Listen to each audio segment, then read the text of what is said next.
So how about timelines and NLP, and what can we use them for? One obvious thing that we can do is that we can put things out on our timeline, so goals that we want to achieve, and there are techniques for that. So simply imagine this wonderful thing you want to experience, and you really see yourself in it, and you feel yourself. You have a thought. You hear the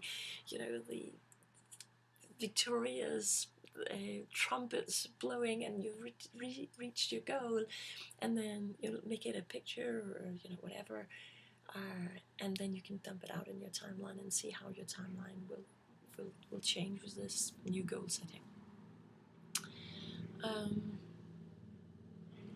There is another option for it as well, which I've used probably way more than the goal setting, and that is clearing past experiences that are unhelpful, that doesn't support where I'm heading or where somebody that I'm helping are heading.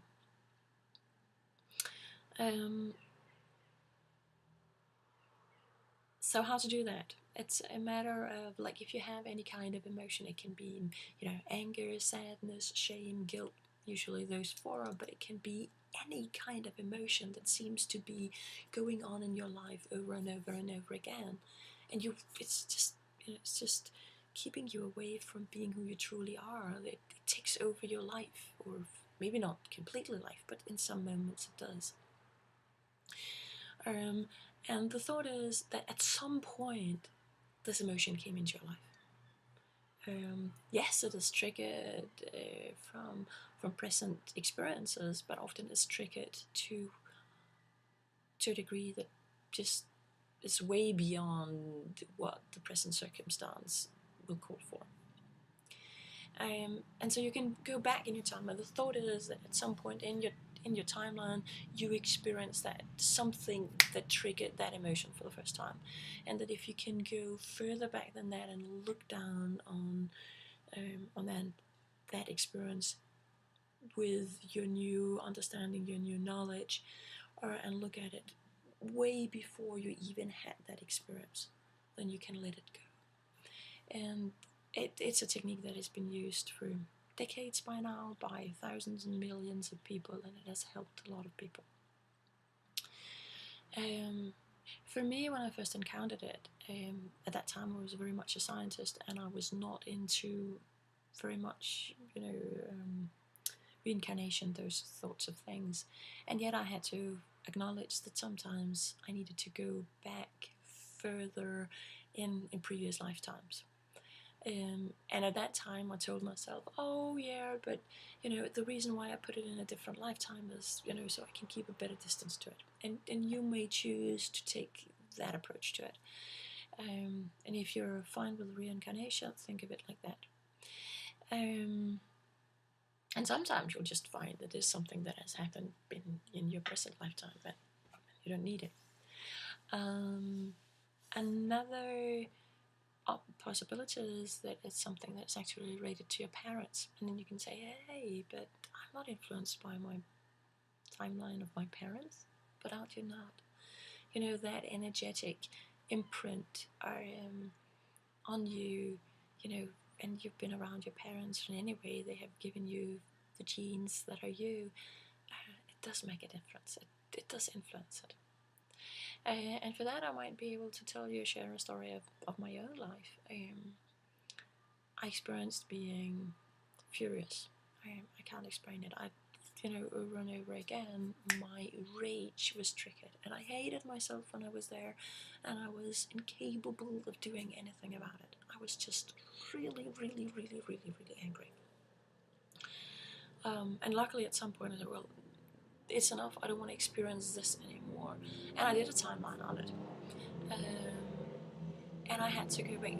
I knew at that time that my dad had exhibited the same kind of rage. And although I knew that that was not what he wanted, he sometimes became so angry that I got really frightened by him, despite him being a lovely man. So I went back. It was not in his timeline, it was actually in his dad's timeline, my paternal granddad's. And what I came back to was this little boy, maybe 6 or 7 that had fallen into kind of a well, and he was just furious he was not able to get out of this well. And I healed it. I changed the story, and I can truly say that I haven't. It's not that I haven't been angry after that. Of course I have, but never ever to that degree. Never in a way where I felt the rage took over or anything. So that's a personal story about what, how multiple generations back can influence how I behave, and how timeline therapy, as it is called, can change it. I've also witnessed many years ago a Jewish girl, and I can't remember what she was working with, but she had to go back. In order to let go of what she was dealing with, she had to go back to the very, very beginning of that of being a Jew.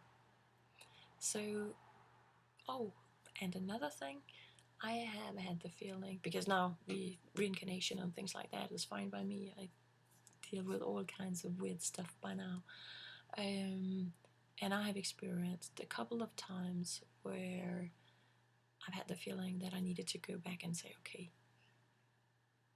this bit I don't need anymore. It's been part of my reincarnations for all eternity, or like forever. I started saying, I want to be a sentient being. I want to be this confined consciousness, and hand it back. And so my invitation to you will be to be very, very open, and where the emotion might come from.